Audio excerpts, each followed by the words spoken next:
Halo teman-teman, inilah 4 hal yang tidak boleh dilakukan debt collector saat menagih ke rumah teman-teman.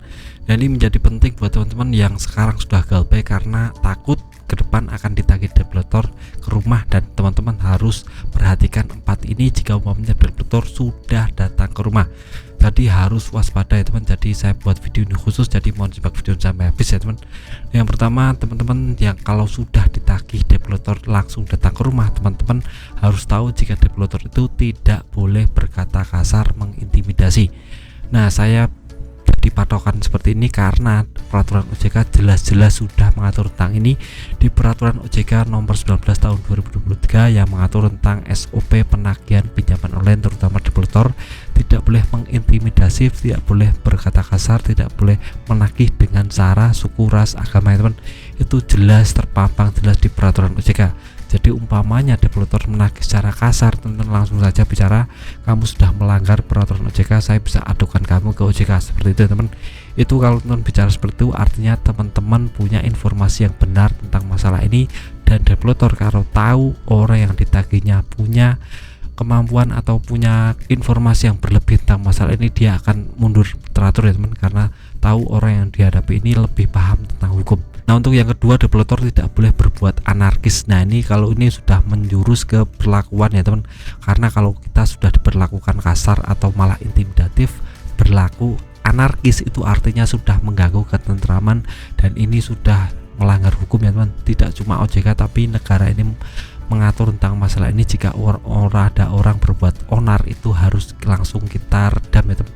Caranya bagaimana? Panggil security setempat untuk mengamankan orang itu. Jadi dia tidak boleh berkata kasar atau malah yang namanya berbuat anarkis, membuat kegaduhan di kampung kita ya teman. Itu harus teman-teman langsung panggil security atau keamanan setempat, Pak RT, Pak RW harus didatangkan untuk mengusir orang ini karena sudah mengganggu ketentraman. Itu perlu teman-teman lakukan dan wajib teman-teman lakukan ya teman. Itu yang kedua. Untuk yang ketiga adalah debt collector tidak boleh menyita aset kita. Nah, ini acuannya apa bang? Acuannya adalah kalau kita sudah galbay artinya kita ada jaminan. Nah, di pinjaman online kita cuma menjaminkan yang namanya KTP saja, tidak menjaminkan yang namanya BPKB, motor, mobil atau sertifikat rumah. Itu tidak ada jaminan sekalipun ya teman. Jadi umpamanya debt collector datang ingin menyita aset kita, itu tidak boleh karena itu sudah melanggar ketentuan. Pinjaman online cuma minta jaminan yang namanya KTP, jadi tidak boleh yang namanya untuk menyita aset kita. Itu wajib teman-teman perhatikan, jadi jangan sampai salah.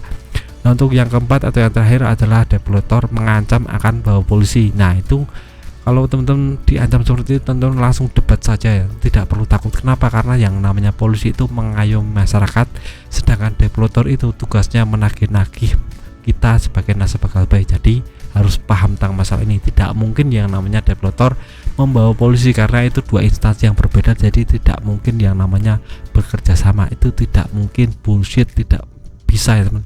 Itu harus teman-teman pahami terlebih dahulu. Jadi umpamanya debt collector bilang saya besok akan membawa polisi datang ke rumah teman-teman bilang saja silahkan, saya sudah siap dengan ini, seperti itu ya teman. Jadi teman-teman tantang balik saja, tidak perlu takut karena debt collector itu kalahnya dengan orang yang punya mental kuat, orang yang punya pendirian kuat, orang yang punya mindset yang benar, informasi yang komplit. Jadi jangan pernah takut tentang masalah ini, tetap kuatkan mental saja. Dan saya berharap teman-teman tidak datang debt collector. Kalau umpamanya sudah datang ya teman-teman langsung lakukan 4 hal yang sudah saya jelaskan tadi agar kuat mentalnya, agar bisa terhindar dari penagihan debt collector. Itu video singkat dari saya, semoga bermanfaat. Tetap semangat, kehidupannya lebih baik.